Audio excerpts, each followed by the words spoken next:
নমস্কার, রান্নাঘরের মহড়াইতে তোমাদের সবাইকে স্বাগত। আজকে দেখাবো আমলকির আচার। আমলকি কিন্তু এই সময় খাওয়াটা খুব উপকারী, বিশেষ করে সর্দি কাশি কিন্তু এই সময় লেগেই থাকে। আমলকি খেলে কিন্তু আমরা সর্দি এই ঠান্ডা লাগা থেকে অনেকটা উপকৃত হব। আর আমলকি অনেকে আছে কাঁচা খেতে পারে না, সেই ক্ষেত্রে কিন্তু আমলকিটাকে এইভাবে একসঙ্গে করে তৈরি করে রেখে দিতে পারো, অনেক দিন কিন্তু খাওয়া যাবে। আচ্ছা, আমি ওখানে আমলকি কিন্তু ভালো করে ধুয়ে নিয়েছি। এবার আর কি কি নিয়েছি সেগুলো তোমাদের সাথে দেখাচ্ছি।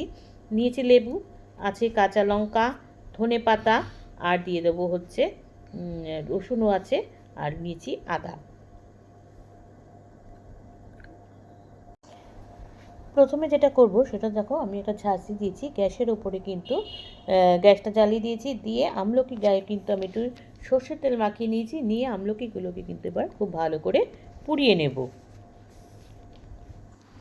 আচ্ছা, আমলকিগুলো কিন্তু দেখো পুড়িয়ে নিয়েছি, একটু ওলটপালট করে দিচ্ছি।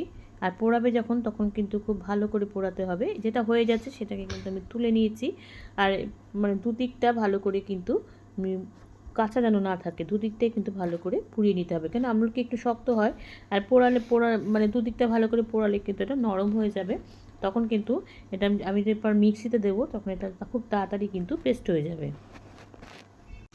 আচ্ছা, আমলকি কিন্তু পুরানো হয়ে গেছে, পুড়িয়ে ঠান্ডা করে নিয়েছি। এবার আগে চলো আমলকিগুলোকে কিন্তু কেটে নেব। নিয়ে আমলকি কাটবো, মানে কি আমলকির ভেতরে যে বীজটা আছে সেটাকে কিন্তু বের করে নিতে হবে।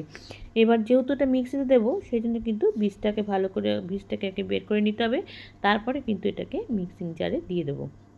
এবার চলো এক একটা করে কিন্তু আমলকি আমি এখানে কেটে নিচ্ছি। আচ্ছা, এবার একটা মিক্সিং জার নিয়ে নিয়েছি, একটু বড় দেখেই নিয়েছি। এর মধ্যে এবার আমলকিগুলোকে আগে দিয়ে দিচ্ছি। আমলকি দিয়ে দেব, তারপরে কিন্তু এখানে যে ধনে পাতা নিয়েছি, ধনে পাতা, লঙ্কা, রসুন আর আদা, এবার সব কটাই কিন্তু এখানে একসঙ্গে দিয়ে দেবো। দেখো আমি দিয়ে দিচ্ছি। তারপরে এখানে দিয়ে দেবো বিট নুন। আমি কিন্তু যেহেতু এটা টক আচার টাইপের হবে, সেই জন্য কিন্তু এখানে আমি এখানে বিট নুন দেবো। বিট নুন দিয়ে দেবো, তার উপরে একটু চিনিও দিয়ে দেবো।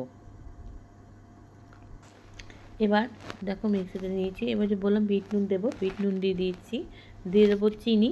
আর সবার শেষে যে লেবুটা নিয়েছিলাম, লেবু রসটাও কিন্তু এখানে একসঙ্গে দিয়ে দেবো। আর চিনিটা কিন্তু একটু চিনির পরিমাণটা একটু বেশি দেবে, যেহেতু লঙ্কা দিচ্ছি, লঙ্কাটাও কিন্তু ঝাল।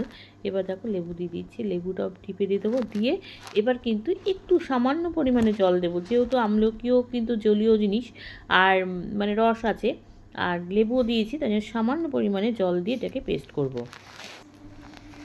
আচ্ছা দেখো হয়ে গেছে একদম আমলকির। এই সিজনের কিন্তু একদম উপযুক্ত খাবার, কাচের জাম মানে কাচের জারে করে কিন্তু অনেক দিন ধরে কিন্তু এটা করে রেখে খেতে পারো। সর্দি কাশির খুব ভালো জিনিস। আপনাদের বাড়িতে করে আমাকে জানিও, লাইক কমেন্টস আর শেয়ারের মাধ্যমে।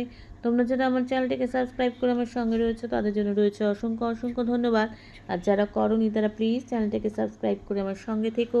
তোমরা সবাই সুস্থ থেকো, সাবধানে থেকো, ভালো থেকো। চলি, টাটা।